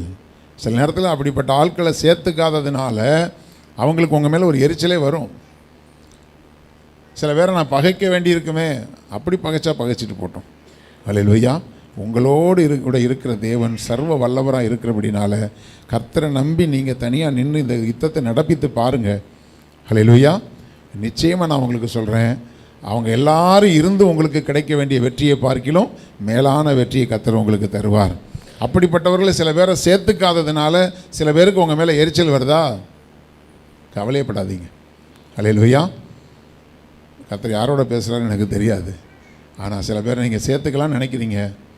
நீங்கள் தனித்து நில்லுங்க, கர்த்தர் உங்களுக்காக நின்று யுத்தங்களை நடப்பிப்பார். சேர்த்துக்கலையேன்னு யாராவது வருத்தப்பட்டால் கவலையப்படாதீங்க. அல்லேலூயா. சில நேரங்களில் நாம் கர்த்தருடைய வார்த்தையின்படி செய்யும் பொழுது சில பேருடைய எரிச்சலை நம்ம சம்பாதிக்க வேண்டியது வரும். ஆமென். ஆமாம், அவங்க தப்பாக நினச்சிடுவாங்க. இவங்க இப்படியே தான் மனுஷங்களை பிரியப்படுத்த முயற்சி பண்ணியே தான் அநேக நேரங்களில் நம்ம எக்ஸ்ட்ரா வருத்தத்தையும் சேர்த்து சம்பாதிச்சுக்கிறோம். ஆமென். ஆனால் இன்றைக்கி நீங்கள் கர்த்தருக்காக வைராக்கியம் பாராட்டி கர்த்தருடைய வார்த்தையை நம்பி அவரை மாத்திரம் நம்பி நீங்கள் காரியத்தை நடப்பித்து பாருங்கள். நீங்கள் யோசிக்காத காரியங்களை கர்த்தர் உங்களுக்கு செய்வார். அல்லேலூயா. அதாவது இந்த வார்த்தைகள்லாம் எப்படி தம்பி அடிக்கடி சொல்லுவார், இதை எப்படி நான் இன்டர்பிரேட் பண்ண போகிறேன்னு தெரியலன்ட்டு. ஆனால் கர்த்தர் தீர்க்க தரிசனமாக வார்த்தைகளை கொடுக்குறாரு. எப்படி கொடுக்குறாரு, யாருக்காக கொடுக்குறாருன்னு எனக்கு தெரியாது. ஆனால் கர்த்தர் இந்த வார்த்தைகளை ஆயத்தப்படுத்தி வைத்து தான் உங்களுக்காக கொடுக்குறார். அல்லேலூயா. சரி, அதனால் இந்த காரியத்திலையும் அப்பொழுது அமத்சியா எப்ராயிமுடைய தன்னிடத்தில் வந்த சேனையை வீட்டுக்கு அனுப்பிவிட்டதில் அவங்க என்ன செஞ்சாங்களாம், எரிச்சலோடு போனாங்க. அமத்சியாவோ திடன் கொண்டு தன் ஜனத்தை கூட்டி உப்பு பள்ளத்தாக்குக்கு போய் சேயீர் புத்திரரின் 10,000 பேரை வெட்டி போட்டான். 10,000னா 10,000 பேர். 10,000 பேர் எதிர்த்து வந்தவங்கள காலி பண்ணக்கூடிய அளவுக்கு கர்த்தரை நம்பி போனதுனால அவன் ஜெயத்தை பெற்றுக்கொண்டான். அவனுடைய திராணிக்கு அதிகமான ஒரு வெற்றியை தேவன் அவனுக்கு கொடுத்தார். ஏன் கொடுத்தாருன்னா, இவன் கர்த்தருடைய வார்த்தைக்கு கீழ்ப்படிஞ்சு போனான். பார்த்தீங்களா? போனதுனால நம்முடைய வாக்குத்தத்த வசனத்தினுடைய கடைசி பகுதி சொல்கிறது, என் ஆவியானவரும் உங்கள் நடுவில் நிலை கொண்டிருப்பார். பயப்படாதீங்க. ஏன் இந்த வார்த்தையை திரும்ப திரும்ப கர்த்தர் கொடுக்குறாரு? என்னை தனியாக போக சொல்கிறீங்களா ஆண்டவரே? நீ தனியாக போகலை, என்னுடைய ஆவியானவரும் உன் நடுவில் நிலை கொண்டிருப்பார். அவரை நம்பி தான் நீ போக போகிற. அவர் உன் நடுவில் நிலை கொண்டிருப்பார், பயப்படாதீங்கள். இந்த வார்த்தையை திரும்ப திரும்ப கர்த்தர் நமக்கு கொடுக்கிறார். அதனால் பயத்துக்குரிய காரியங்களை நீங்கள் ஒதுக்கி கர்த்தரை நம்பி நீங்கள் முன்னேறி செல்லுங்க. மனுஷ ஒத்தாசைக்காக நீங்கள் பிரயாசப்படாதீங்க. சில மனுஷ ஒத்தாசையோடு போனால் தான் நமக்கு சக்ஸஸ் ஆகும்னு நீங்கள் நினச்சிங்கன்னா அதில் உங்களுக்கு தோல்விகள் உண்டாகும். அப்படிப்பட்ட மனுஷ ஒத்தாசைகளை நீங்கள் வேண்டான்னு சொல்லும்போது சில பேருக்கு உங்கள் மேலே எரிச்சல்களும் உண்டாகும். அப்படி எரிச்சல் உண்டானாலும் அதை பற்றி கவலைப்படாதீங்க.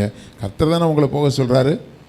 உன்னை அனுப்புகிறவர் நான் அல்லவா என்று ஆண்டவர் சொல்லுகிற அந்த வார்த்தையை உங்களுடைய காதுகளில் நீங்கள் உள்ள இதயத்தில் ஏற்றி கொள்ளுங்கள். அதை நம்பி நீங்கள் காரியத்தை நடப்பிக்கும் போது கர்த்தர் உங்களுக்கு ஜெயத்தை கொடுப்பார். அடுத்தது எசேக்கியா ராஜாவுக்கு வந்த ஒரு யுத்தம். அந்த யுத்தத்தை குறித்து நம்ம வேகமாக பார்த்துட்டு நம்ம முடிக்கலாம். 2 நாளாகமும் 32:1 வாசிங்க. இக்காரியங்கள் நடந்தேறி வருகையில் அசரியா ராஜாவாகிய சனகரிப் வந்து யூதாவுக்குள் பிரவேசித்து அரணான பட்டணங்களுக்கு எதிராக பாளையம் இறங்கி அவைகளை தன் வசமாகி கொள்ள நினைத்தான். சனகரிப் வந்து எருசலேமின் மேல் யுத்தம் பண்ண நோக்கம் கொண்டிருப்பதை எசேக்கியா கண்டபோது நகரத்திற்கு புறம் போயிருக்கிற ஊற்றுகளை துரத்து போட தன் பிரபுக்களோடும் தன் பராக்கிரமசாலிகளோடும். நம்ம பிரசங்கத்தை முடிக்க போகிறோம். அடுத்த ஆராதனையில் இதனுடைய தொடர்ச்சி இருக்கும். 7வது வசனத்தை மட்டும் வாசிமா.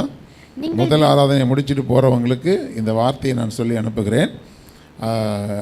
2வது ஆராதனையில் இருந்து நீங்கள் கேட்க விரும்புகிறவர்கள் இதனுடைய தொடர்ச்சியை நீங்கள் பார்க்கலாம். 7வது வசனம் வாசிமா. நீங்கள் திடன் கொண்டு தைரியமாயிருங்கள். அசரியா ராஜாவுக்கும் அவனோடு இருக்கிற ஏராளமான கூட்டத்திற்கும் பயப்படாமலும் கலங்காமலும் இருங்கள். அவனோடு இருக்கிறவர்களை பார்க்கிலும் நம்மோடு இருக்கிறவர்கள் அதிகம். அல்லேலூயா. இப்போ கர்த்தர் உங்களுக்கு முன்பாக வைத்திருக்கிற ஒரு சவாலான ஒரு காரியம், அது நீங்கள் பார்க்குறீங்க. ஆண்டவரே, ஏராளமான கூட்டம், அப்போ இந்த வார்த்தையை நீங்கள் கவனித்து பாருங்கள், அசீரியா ராஜாவுக்கும் அவனோடு இருக்கிற ஏராளமான கூட்டத்துக்கும் பயப்படாமலும் கலங்காமலும் இருங்கள். அப்போ உங்களுக்கு முன்பாக இருக்கிற ஏராளமான ஒரு பிரச்சனை, நம்மால் இதை எப்படி தீர்க்க போகிறோன்னே தெரியாது. அப்படி எவ்வளவோ சில குடும்பங்களில் போராட்டங்கள் இருக்குது. எப்படி இதை தீர்க்க போகிறாங்க, எப்படி இதை சமாளிக்க போகிறாங்க? ஆண்டவர் சொல்கிறாரு, இந்த ஏராளமான கூட்டத்துக்கு நீங்கள் பயப்படாமலும் கலங்காமலும் இருங்கள். அவர் சொல்கிற இன்னொரு வார்த்தை, அவனோடு இருக்கிறவர்களை பார்க்கிலும் நம்மோடு இருக்கிறவர்கள் அதிகம். இப்போ திரும்பவும் அதே வார்த்தைக்கு தான் நான் வரேன். யாருக்கிட்ட அதிகமாக ஆள் இருக்காங்க? உங்கள் கூடயா, ஆண்டவர் கூடயா? நமக்கு வாக்குத்தத்த வசனமே, நான் உங்களோடு இருக்கிறேன் என்று சேனைகளின் கர்த்தர் சொல்லுகிறார். அப்போது அவ்வளோ பெரிய சேனையை வச்சிருக்கிற அவரைத்தான் நீங்கள் நோக்கி பார்க்கணும். அதைத்தான் திரும்பவும் ஆண்டவர் சொல்கிறாரு, நீ ஏன் சமூகத்துக்கு வா. அங்கே எங்கே பிரயாசப்பட்டு ஒத்தாசைக்கு ஓடுறதை விட்டு என் சமூகத்தில் வந்து உட்காரு. அவர்களோடு இருப்பவர்களை பார்க்கிலும் நீ என் கூட சேர்ந்துட்டா நான் சொல்லுவேன், நம்மோடு இருக்கிறவர்கள் அதிகம்னு சொல்லுவார் ஆண்டவர். அல்லேலூயா. ஆமாம். அப்போ உலகத்தில் இருக்கிறவனிலும் நம்மில் இருக்கிறவர் பெரியவர். அப்போ அவ்வளோ பெரியவர்கிட்ட பெரிய சேனை இருக்கிறது. அந்த சேனைகளின் கர்த்தரிடத்தில் நீங்கள் போய் சரணடைந்து அவரை பிடிச்சிக்கிட்டீங்கன்னு சொன்னால் நீங்கள் மனசு ஒத்தாசைக்கு ஓட வேண்டிய அவசியமே இல்லை. ஏன்னா அநேகருக்கு நமக்கு என்ன பிரச்சனைன்னா, நம்ம அவரோடு தனியாக ஆண்டவர்கிட்ட நம்ம ஜெபம் பண்ணுறதே கிடையாது. ஒரு கும்பலாக ஜெபிக்கும் போது ஜெபிச்சிக்கிறோம், ஆன்லைனில் ப்ரேயர் அட்டன் பண்ணிக்கிறோம். தனியாக கர்த்தரோடு கூட உட்காருகிற அனுபவங்கள் இன்றைக்கு எல்லாரும் மத்தியிலையும் குறைஞ்சி போச்சு. அல்லேலூயா. எத்தனை பேர் தனி ஜெபம் பண்ணுறீங்கன்னு கேள்வி கேட்டால் எல்லாத்துக்குமே பிரச்சனை இருக்குல்ல. இன்றைக்கி ஒரு தீர்மானம் எடுப்போமா? அல்லேலூயா. நமக்கென்று ஒரு தனி ஜெப நேரத்தை நம்ம ஏற்படுத்தி கொள்ளுவோம். நாம் தேவனோடு கூட உட்கார்ந்து ஆண்டவருடைய சமூகத்தில் உங்கள் பிரச்சனைகளை அவர்கிட்ட சொல்லுங்கள், உங்களுடைய தேவைகளை அவர்கிட்ட சொல்லுங்கள். ஏராளமான பிரச்சனைகளுக்கு பயப்படாதீங்க. அல்லேலூயா. உலகத்தில் இருக்கிற பிரச்சனைகளை பார்க்கிலும் உங்களோடு இருக்கிற தேவன் பெரியவராக இருக்கிறபடினாலே நம்முடைய தேவைகளை பார்க்கிலும் அவர் பெரியவர், நம்முடைய பிரச்சனைகளை பார்க்கிலும் அவர் பெரியவர். அதனால் யுத்தம் உங்களுடையது அல்ல. அப்படிப்பட்ட யுத்தங்களில் நீங்கள் போராடி ஜெயிப்பதற்கு திடன் கொண்டு தைரியமாக இருங்க. அவரை சார்ந்து கொள்ளுங்க. உங்களுக்கு ஒத்தாசை பண்ணவும் விழப்பண்ணவும் அவரால் தான் முடியும். அப்போ அந்த ஒத்தாசை வரும் பர்வதங்களுக்கு நேராக உங்களுடைய கண்களை ஏறெடுத்து நீங்கள் அவரோடு கூட இருங்க. அவர் உங்களோடு கூட இருப்பார். ஏராளமான கூட்டத்தை முறியடிக்க அவர் வல்லவராக இருக்கிறார். உங்களுக்கு முன்பாக இருக்கிற ஏராளமான பிரச்சனைகளை ஒன்றுமில்லாமல் போக பண்ணுறதுக்கு நீங்கள் இதில் பார்த்தீங்கன்னா, இந்த நமக்கு தெரிஞ்ச எசேக்கியா ராஜாவுடைய வாழ்க்கை நமக்கு தெரியும். யுத்தமே பண்ணாமல், அல்லேலூயா, ஐயோ எத்தனை பேர் சாக போகிறாங்களோ தெரியலையே அப்படின்னு யோசிச்சிருக்கலாம். ஒருத்தர் கூட சாகாமல் அவன் செத்தான் பாருங்க. அதுதான் கர்த்தர். ஒத்தாசை பண்ணவும் விழப்பண்ணவும் அவரால் கூடும். எத்தனை பேர் விசுவாசிக்கிறீங்க? அந்த விசுவாசத்தோடு அப்படியே எழுந்துச்சு நில்லுங்க. ஹல்லேலூயா, ஹல்லேலூயா, ஹல்லேலூயா, ஹல்லேலூயா, ஹல்லேலூயா. ஸ்தோத்திரம், ஸ்தோத்திரம், ஸ்தோத்திரம். கர்த்தாவே உமக்கு ஸ்தோத்திரம். நாம் செய்த நன்மைக்கு பதிலாக தீமை செய்கிறவர்களால் உண்டான யுத்தம். ஹல்லேலூயா. எத்தனை காரியங்களில் இவங்களுக்கு நான் நன்மை செஞ்சுருக்கிறேன், எத்தனை காரியங்களில் இவங்களுக்கு நான் இரக்கம் காண்பிச்சிருக்கிறேன், எவ்வளோ காரியங்களை இவங்களுக்காக நான் இழந்திருக்கிறேன். ஹல்லேலூயா. இவர்களுக்காக நான் செலவிட்ட நேரங்கள் எவ்வளவு, இவர்களுக்காக நான் செலவு பண்ண பணம் எவ்வளவு. ஹல்லேலூயா, ஹல்லேலூயா. எவ்வளவோ காரியங்களை நான் நன்மை செய்து ஒரு ஆறுதல் பண்ணும்படியாக நான் அனுப்பிவிட்ட ஆட்களை அவமானப்படுத்தி அனுப்பிட்டாங்களே. எனக்கு ஒரு ஆறுதல் தேவைப்படும் போது எனக்கு ஒரு அவமானத்தை ஏற்படுத்துகிறாங்களே. ஹல்லேலூயா. தேவனுடைய பிள்ளைய தீமை செய்து பாட அனுபவிப்பதை பார்க்கிறோம், நன்மை செய்து பாட அனுபவிப்பது தான் நல்லதுன்னு வேதம் சொல்லுகிறது. ஹல்லேலூயா. கர்த்தருடைய வார்த்தையின்படி, அவருடைய வார்த்தை நிறைவேறும்படி இப்படி ஆயிற்று என்று சொல்லப்பட்டிருக்கிறபடி, தேவனுடைய பிள்ளைகளே, நன்மைக்கு தீமை செய்கிறவர்களால் உண்டாகிற யுத்தம், போராட்டம் உங்களுடைய வாழ்க்கையில் இருக்குமானால் தாவீதை நினைத்துக் கொள்ளுங்கள். ஹல்லேலூயா, ஹல்லேலூயா, ஹல்லேலூயா, ஹல்லேலூயா. தைரியமாயிரு. நாம் நம்முடைய ஜனத்துக்காகவும் நம்முடைய தேவனுடைய பட்டணத்துக்காகவும் திடன் கொண்டிருக்க கடவும். கர்த்தர் தமது பார்வைக்கு நலமானதை செய்வாராக என்று யோவாப் சொன்னது போல, ஹல்லேலூயா, கர்த்தருடைய பார்வைக்கு நீங்கள் பொல்லாப்பு செஞ்சிடாதீங்க. கர்த்தருடைய பார்வைக்கு விரோதமான ஒரு காரியத்தை நீங்கள் செய்து விடாதீங்க. ஹல்லேலூயா ஹல்லேலூயா. நீங்கள் ஆவிக்குரிய யுத்தத்தில் இருக்கிற தேவனுடைய பிள்ளைகளே, ஹல்லேலூயா ஹல்லேலூயா. நன்மைக்கு தீமை செய்கிறவர்களால் உங்களுடைய வாழ்க்கையில் ஒரு சில போராட்டங்கள் வந்திருக்குமானால், ஹல்லேலூயா, நீங்கள் திடம் கொண்டு தைரியமாக இருங்க, பயப்படாதிருங்க, கலங்காதிருங்க. ஹல்லேலூயா, கர்த்தர் காரியங்களை வாய்க்க பண்ணுவார். ஹல்லேலூயா ஹல்லேலூயா. உங்களை வெட்கப்படுத்த நினைக்கிறவர்களை கர்த்தர் வெட்கப்படுத்துவார். ஹல்லேலூயா. உங்களை சோர்ந்து போக பண்ணுகிறவர்களை கர்த்தர் சோர்ந்து போக பண்ணுவார். ஹல்லேலூயா. யுத்தம் கர்த்தருடையது. ஹல்லேலூயா. நீங்கள் கர்த்தருடைய சமூகத்தில் காத்திருங்க. ஹல்லேலூயா. அவரை நோக்கி நீங்கள் கூப்பிடுங்க. ஹல்லேலூயா. ஆபத்தில் நானே அவனோடு இருந்து அவனை தப்புவித்து அவனை கனப்படுத்துவேன் என்று சொன்ன வார்த்தையை நினைத்து கொள்ளுங்க. ஹல்லேலூயா ஹல்லேலூயா ஹல்லேலூயா. நன்மை செய்தது நிமித்தமாக உங்களுடைய வாழ்க்கையில் சில சோர்வுகள் உண்டாகி இருக்கலாம். ஹல்லேலூயா ஹல்லேலூயா. ஸ்தோத்திரம் ஸ்தோத்திரம். என்னுடைய போராட்டத்தில் யாராகிலும் எனக்கு ஒத்தாசையாக நின்னா பரவாயில்லன்னு நினச்சி, ஹல்லேலூயா, சில பேரை ஏற்படுத்தினதுனால வருகிற சில யுத்தங்கள் தேவனுடைய பிள்ளைகளை, ஹல்லேலூயா, அமத்சியாவுக்கு அப்படி ஏற்படுத்தினவங்களால பின்னாட்கள் அவங்களுக்கு யுத்தம் வந்தது. ஹல்லேலூயா. அவர்களை அவன் ஏற்படுத்தாமல் இருந்தால் அவன் சில யுத்தங்களை சந்திச்சிக்க வேண்டிய அவசியம் கிடையாது. அதில் எரிச்சல் அடைந்தவர்கள் சில பிரச்சனைகளை உண்டாக்கினாங்க. பின்னாடி உள்ள வசனத்தை பார்க்கும்போது தெரியுது. ஹல்லேலூயா. இப்பொழுது கர்த்தருடைய வார்த்தை உங்களுக்கு சொல்லுகிறது, ஹல்லேலூயா, எந்த மனுஷ ஒத்தாசையினாலையும் உனக்கு ஜெயம் கொடுக்க முடியாது. ஹல்லேலூயா. நீ திடன் கொண்டு உன்னுடைய காரியத்தை நடப்பி, உன்னுடைய வேலையை நடத்து. ஹல்லேலூயா ஹல்லேலூயா. ஒத்தாசை பண்ணவும் விழப்பண்ணவும் அவர், ஹல்லேலூயா, அவருக்கு அவரால் கூடும் என்பதை உணர்ந்து தேவனுடைய பிள்ளைய, ஹல்லேலூயா, ஏராளமான கூட்டத்துக்கு நீ பயப்பட வேண்டாம். ஏராளமான போராட்டங்களுக்கு நீ பயப்பட வேண்டாம். உன் பிரச்சனைகளை பார்க்கிலும் உனக்காக யுத்தம் பண்ணுகிற தேவன் உன்னோடு கூட இருக்கிறபடினால தான் சொல்கிறாரு, ஹல்லேலூயா, நீ திடன் கொள்ளுங்கள், வேலையை நடத்துங்கள். ஹல்லேலூயா, நான் உங்களுடனே கூட இருக்கிறேன் என்று சொல்லி சேனைகளின் கர்த்தர் சொல்கிறார். ஹல்லேலூயா ஹல்லேலூயா ஹல்லேலூயா ஹல்லேலூயா ஹல்லேலூயா. கலங்கின நேரங்களில் கை தூக்கி எடுப்பவரே, கண்ணீரின் பள்ளத்தாக்கில் என்னோடு, கலங்கின நேரங்களில் கை தூக்கி எடுப்பவரே, கண்ணீரின் பள்ளத்தாக்கில் என்னோடு நடப்பவரே.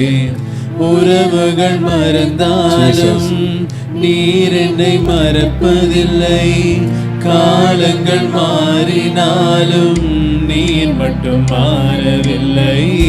உறவுகள் மறந்தாலும் நீர் என்னை மறப்பதில்லை. காலங்கள் மாறினாலும் நீர் மட்டும் மாறவில்லை. நீங்க தான் நம்பிக்கை, உண்மையன்றி வேறு துணை இல்லை. எங்க நம்பிக்கை, உண்மையன்றி வேறு துணை இல்லை. தேவைகள் 1000 என் முன் இருந்தாலும், தேவைகள் 1000 என் முன் இருப்பினும் சோர்ந்து போவதில்லை. என்னோடு நீருண்டு. தேவைகள் 1000 என் முன் இருப்பினும் சோர்ந்து போவதில்லை. என்னோடு நீருண்டு. தேவை காட்டிலும் பெரியவர் நீரல்லோ, நினைப்பதை பார்க்கிலும் செய்பவர் நீரல்லோ. தேவை பார்க்கிலும் பெரியவர் நீரல்லோ, நினைப்பதை பார்க்கிலும் செய்பவர் நீரல்லோ. நீங்க தான்ப்பா எங்க நம்பிக்கை, உண்மையன்றி வேறு துணை இல்லை. வேறு யாரு துணையும் இல்லைப்பா. நீங்க தான்ப்பா எங்க நம்பிக்கை, உண்மையன்றி வேறு துணை இல்லை. மனிதனின் தூஷணையில் மனமடிவடைவதில்லை. நீர் எந்த பக்கம் உண்டு, தோல்விகள் எனக்கு. மனிதனின் தூஷணையில் மனமடிவடைவதில்லை. நீர் எந்த பக்கம் உண்டு, தோல்விகள் எனக்கு இல்லை. நாவுகள் எனக்கு எதிராய் சாட்சிகள் சொன்னாலும் வாதாட நீருண்டு ஒருபோதும் கலக்கவில்லை. நாவுகள் எனக்கு எதிராய் சாட்சிகள் சொன்னாலும் வாதாட நீருண்டு ஒருபோதும் கலக்கமில்லை. கரங்களை உயர்த்தி சொல்லுங்க. நீங்க தான் எங்க நம்பிக்கை, எங்க நம்பிக்கை உம்மையன்றி வேறு துணை இல்லை. நீங்கதான்ப்பா எங்க நம்பிக்கை உம்மையன்றி வேறு துணை இல்லை. தேவனின் பாதமே, தேவனின் பாதமே எனக்கு போதுமே. வேதமின் கீதமே என்னோடு பேசுமே. அவருடைய பாதமே நமக்கு போதும். தேவனின் பாதமே எனக்கு போதுமே. வேதமின் கீதமே என்னோடு பேசுமே. வான்புவி மறைந்தாலும் வாக்குகள் மறையாதே. தேனிலும் இனிமையாம் வேதம் என் மன மகிழ்ச்சி. வான்புவி மறைந்தாலும் வாக்குகள் மறையாதே. தேனிலும் இனிமையாம் வேதம் என் மன மகிழ்ச்சி. நீங்க தான்ப்பா எங்க நம்பிக்கை. ஹல்லேலூயா, ஹல்லேலூயா, ஸ்தோத்திரம், ஸ்தோத்திரம். மீண்டும் சொல்லுவோம். நீங்க தான்ப்பா என் நம்பிக்கை. நீங்க தான்ப்பா எங்க நம்பிக்கை உம்மையன்றி. ஹல்லேலூயா, திரும்ப சொல்லுவோம். ஹல்லேலூயா, விசுவாசத்தோட அறிக்கை பண்ணுங்க. நீங்க தான்ப்பா எங்க நம்பிக்கை உம்மையன்றி வேறு துணை இல்லை. ஹல்லேலூயா, ஹல்லேலூயா, ஹல்லேலூயா. தேவனுடைய பாதமே எனக்கு போதுமே. தேவனுடைய பாதத்தில் நம்ம உட்காராம தான் அநேக நேரங்களில் மனுஷ ஒத்தாசைகளை தேடுகிறோம். ஹல்லேலூயா. தேவனுடைய பிள்ளைகளை ஆண்டவர் இன்றைக்கு திரும்ப திரும்ப வலியுறுத்தி சொல்லுகிற காரியம், இது மாம்சத்தின்படி உனக்கு உண்டான யுத்தம் அல்ல. ஹல்லேலூயா, ஹல்லேலூயா. பிரச்சனைகளை தியானிக்கிற அளவுக்கு தேவனுடைய வசனங்களை நாம் தியானித்து இருக்கிறோமா? ஹல்லேலூயா, ஹல்லேலூயா. நமக்குள்ளேயே நாம் போராடி கொண்டிருக்கிற இந்த போராட்டத்தில் தேவனுடைய சமூகத்திலே உட்கார்ந்து நாம் போராடி இருக்கிறோமா? ஆண்டவரே, ஹல்லேலூயா, எனக்கு முன்பாக நிற்கிற ஏராளமான இந்த பிரச்சனை, ஹல்லேலூயா, ஹல்லேலூயா, நல்லது செஞ்சு ஆண்டவரே பாட அனுபவிக்கிற இந்த சூழ்நிலை, ஆண்டவரே, ஹல்லேலூயா, மனுஷ ஒத்தாசையை தேடினதுனால் வந்த பிரச்சனைகள், ஆண்டவரே, இவைகள் எல்லாவற்றையும் உம்முடைய சமூகத்தில் வைக்கிறேன் என்று, ஹல்லேலூயா, தேவனுடைய பாதமே எனக்கு போதுமே. வேதம் என்னுடைய கீதமாக இருக்கிறதே. வானமும் பூமியும் ஒளிந்து போனாலும் உடைய வார்த்தைகள் மறைந்து ஒளிந்து போகாதே ஆண்டவரே. ஹல்லேலூயா. இத்தனை காலங்களும் ஆண்டவரே மாம்சத்தில் நாங்கள் யோசித்த அந்த நினைவுகளை எல்லாம் உம்முடைய சமூகத்தில் வந்து ஆண்டவரே நாங்கள் நேரம் ஒதுக்கி உம்மோடு கூட பேசி உம்மோடு கூட உறவாடி ஆண்டவரே எங்களுக்கு ஒத்தாசை பண்ணவும் விளப்பண்ணவும் உங்களால் மட்டும்தான் முடியுங்கிற ஒரு உண்மையான ஒரு காரியத்தை உணர்ந்து ஆண்டவரே எங்களுடைய எல்லா போராட்டங்களையும் உம்முடைய பாதத்தில் நாங்கள் வைக்கிறோம் என்று சொல்லி அவருடைய சமூகத்தை தேடுங்க. ஹல்லேலூயா. கர்த்தரையும் அவருடைய வல்லமையையும் நாடுங்கள், அவர் சமூகத்தை நித்தமும் தேடுங்கள் என்று சொல்லப்பட்டிருக்கிறபடி, ஹல்லேலூயா, கர்த்தரை தேடுகிற பிள்ளைகளே, அவருடைய வல்லமையை நீங்கள் தேடி இருக்கிறீங்களா? ஹல்லேலூயா. கர்த்தரையும் அவருடைய வல்லமையும் நாடுங்கள் என்று சொல்லப்பட்டிருக்கிறது. ஹல்லேலூயா. அவருடைய சமூகத்தை நித்தமும் தேடுங்க. அவருடைய சமூகத்தில் உட்கார்றீங்க, அவருடைய வல்லமையை நீங்கள் யோசித்து பார்த்துருக்கிறீங்களா? அவரால் எவ்வளவு செய்ய முடியும்னு என்னைக்காவது யோசித்து பார்த்துருக்கிறீங்களா? ஹல்லேலூயா. ஏதோ பொதுவாக உட்காந்து நீங்கள் ஸ்தோத்திரம் பண்ணுறீங்களா? அல்லது ஆண்டவர் எவ்வளவு பெரியவர் என்று அவருடைய வல்லமையை நீங்கள் என்றைக்காவது தியானித்தது உண்டா? ஹல்லேலூயா, ஹல்லேலூயா. தேவ சமூகத்தில் உட்கார்ந்து அவருடைய வல்லமையை புகழ்ந்து பாடுங்க. அவருடைய வல்லமையை அவருடைய மகத்துவத்தையும் ஹல்லேலூயா நீங்கள் போற்றி துதிங்க. அவரை துதித்து துதித்து துதித்து ஆராதித்து ஹல்லேலூயா அவருடைய சமூகத்தில் உங்களுடைய எல்லா தேவைகளையும் வைங்க. ஹல்லேலூயா, ஹல்லேலூயா. உங்களுக்கு ஒத்தாசை வரும் பர்வதம் அவர்தானே. ஹல்லேலூயா. அவருடைய சமூகத்தில் வைத்து ஹல்லேலூயா இனி ஆண்டவரே என்னுடைய எல்லா யுத்தங்களையும் ஆண்டவரே உம்முடைய சமூகத்துக்கு நான் கொண்டு வருவேன். இனி மாம்சத்துக்குரிய யுத்தம் நான் பண்ண மாட்டேன் ஆண்டவரே. அல்லேலூயா, அல்லேலூயா. இனி ஆவிக்குரிய யுத்தமாக உம்முடைய சமூகத்திலே வந்து, தேவ சமூகத்திலே அன்னாள் எப்படி தன்னுடைய இருதயத்தை எல்லாம் ஊற்றினாலோ அதுபோல இனி ஆண்டவரே உம்முடைய சமூகத்திலே எங்கள் இருதயத்தை ஊற்ற எங்களுக்கு கிருபை தாங்க ஆண்டவரே.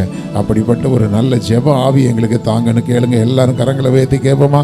ஆண்டவரே உமக்கு ஸ்தோத்திரம். சோர்ந்து போகாத ஒரு ஜெப ஆவி, வாஞ்சையோடு தேவனுடைய சமூகத்தை தேடுகிற ஒரு ஜெப ஆவி, ஆண்டவரே ஸ்தோத்திரம். விண்ணப்பங்களை ஏறெடுக்கும்படியாக ஆண்டவரே ஸ்தோத்திரம். கர்த்தரை ஆண்டவரே இடைவிடாமல் ஆராதிக்கும்படியான ஒரு ஆராதனையின் ஆவி எங்களுக்குள்ள ஊற்றுங்கப்பா.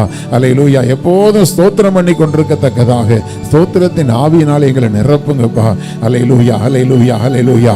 ஆண்டவரே எங்களுடைய வேதனைகளை கொட்டுகிற ஒரே இடம் உம்முடைய சமூகமாக இருக்கும்படி ஆண்டவரே, தேவனுடைய பாதமே எனக்கு போதும் என்று சொல்லி உம்முடைய சமூகத்தில் எப்போதும் நாங்கள் எங்களை தாழ்த்தி உம்முடைய சமூகத்தை தேடி ஓடி வரத்தக்கதாக ஆண்டவரே ஒரு விசேஷித்த ஒரு ஜெப ஆவி, ஒரு ஜெப அக்கினி உம்முடைய பிள்ளைகளை நிரப்பும்படி ஒப்பு கொடுத்து ஜெபிக்கிறேன் தகப்பனே. கர்த்தாவே உமக்கு ஸ்தோத்திரம், ஸ்தோத்திரம், ஸ்தோத்திரம். இனி மனுஷ ஒத்தாசை அல்ல, தேவ ஒத்தாசையை மாத்திரமே நாங்கள் நாடி நிற்போம். எங்கள் தேவன் எங்களுக்காக ஜெயம் கொடுக்கிறவராய் இருக்கிறீரே. உங்களுடைய அன்பு சமூகத்திலே நாங்கள் எங்களை ஒப்புக் கொடுக்கிறோம். உங்களுடைய சமூகத்தில் அதிகமாய் காத்திருக்க எங்கள் ஒவ்வொருவருக்கும் தேவன் பலன் தந்து நடத்துங்கப்பா. வந்த பிள்ளைகள் ஒவ்வொருவரோடு கூட ஒவ்வொரு விதத்தில் நம்முடைய பிள்ளைகளோடு நீர் பேசி இருக்கிறீர். நம்முடைய பிள்ளைகளோடு பேசின வார்த்தைகளுக்கு நம்முடைய பிள்ளைகள் கீழ்ப்படிந்து கர்த்தருக்கு பிரியமானதை செய்ய, கர்த்தர் தம்முடைய பார்வைக்கு நலமானதை செய்வாராக என்று சொன்னது போல அவருடைய பார்வையில் நாங்கள் நலமாய் நடந்து கொள்ள ஆண்டவரே நீர் எங்களுக்கு நலமானதை செய்ய நாங்கள் எங்களை அர்ப்பணிக்கிறோம். பொறுப்பெடுத்துக்கொள்ளும். உடைய பிள்ளைகள் சமாதானத்தோடு கூட கடந்து போய் வருகிற நாட்களிலே உடைய பிள்ளைகள் ஆண்டவரே வெற்றியை சுதந்திரித்து கொள்ள, ஆசீர்வாதங்களை சுதந்திரித்து கொள்ள உடைய பிள்ளைகளை நீர் வழி நடத்தும்படி ஒப்பு கொடுத்து செபிக்கிறோம். என்னுடைய ஆவியானவரும் உங்கள் நடுவிலே நிலை கொண்டிருப்பார், பயப்படாதீங்கள் என்று சொன்ன வார்த்தையின்படி ஆவியானவரும் உடைய பிள்ளைகள் நடுவிலே நிலை கொண்டிருந்து உடைய பிள்ளைகளுடைய எல்லா பயங்களையும் நீக்கி போட்டு உடைய பிள்ளைகள் தைரியத்தோடு கூட அல்லேலூயா தேவ சமூகத்திலே உட்கார்ந்து அதிகமாய் கர்த்தரை ஆராதித்து உம்மை போற்றி துதித்து பாடி ஆண்டவரே உம்முடைய சமூகத்தின் சந்தோஷத்தினால் நிறைந்திருக்கத்தக்கதாக யோசபாத் ஆண்டவரே தனக்கு முன்பாக வந்த யுத்தத்திலே ஆண்டவரே ஆயுததாரிகளை முன்பாக நிறுத்தாதபடி ஆண்டவரை கர்த்தரை பாடி துதி செய்கிற சேனையை ஆண்டவரை முன்பாக நிறுத்தி அவர்கள் பாடி துதி செய்ய தொடங்கின பொழுது கர்த்தாவே சத்துருக்கள் ஒருவருக்கு விரோதமாய் ஒருவர் வெட்டுண்டு விழுந்து போனது போல ஆண்டவரே இந்த வார்த்தைகளை எல்லாம் ஏதோ எழுத்துக்களாக நாங்கள் வாசிக்கிறவர்களாய் அல்ல ஆண்டவரே, அன்றைக்கு அற்புதம் செய்த தேவன் இன்றைக்கும் எங்களுக்காக அற்புதம் செய்யும்படி எங்கள் நடுவில் இருக்கிறீர் என்பதை உணர்ந்து நாங்கள் இன்னும் அதிகமாய் ஆண்டவரே ஆவிக்குரியவர்களாய் நடந்து கொள்ள எங்களுக்கு உதவி செய்யுங்க. ஒவ்வொருவரையும் ஆசீர்வதிங்க. ஒவ்வொருவருடைய யுத்தங்களிலும் உடைய பிள்ளைகள் ஜெயமெடுக்க தேவன் உதவி செய்யுங்க. இனி உம்முடைய பிள்ளைகள் சோர்ந்து போகாதபடி சேனைகளின் கர்த்தர் சொன்ன வார்த்தையின்படியே நாங்கள் செயல்படுவோம் என்று நல்ல ஒப்பு கொடுத்தலோடும் தைரியத்தோடும் விசுவாசத்தோடும் பிள்ளைகள் கடந்து போவார்களாக. ஆசீர்வதியும் பொறுப்பெடுத்துக் கொள்ளும். எல்லா துதியும் கனமும் மகிமையும் உமக்கே செலுத்துகிறோம். இயேசு கிறிஸ்துவின் இன்ப நாமத்தில் ஜெபிக்கிறோம். ஜீவனுள்ள எங்கள் நல்ல பிதாவே. என் ஆத்துமாவே கர்த்தரை ஸ்தோத்திரி. கர்த்தர் செய்த சகல உபகாரங்களையும் மறவாதே. ஆமே. நம்முடைய கர்த்தராகிய இயேசு கிறிஸ்துவினுடைய கிருபையும் பிதாவாகிய தேவனுடைய அன்பும் பரிசுத்த ஆவியானவருடைய அந்யோன்ய ஐக்கியமும் இன்றும் என்றும் சதா காலங்களிலும் அவருடைய வருகை மட்டும் நாம் அனைவரோடும் தங்கியிருப்பதாக. ஆமேன், ஆமேன். கர்த்தர் உங்களை ஆசீர்வதிப்பார். இந்த மெகா வேத வினா போட்டிக்கு உங்களுடைய நேமை மட்டும் என்ட்ரி பண்ணிவிட்டு போயிடுங்க. தொடர்ந்து நமக்கு ஆராதனை நமக்கு நடக்கும்.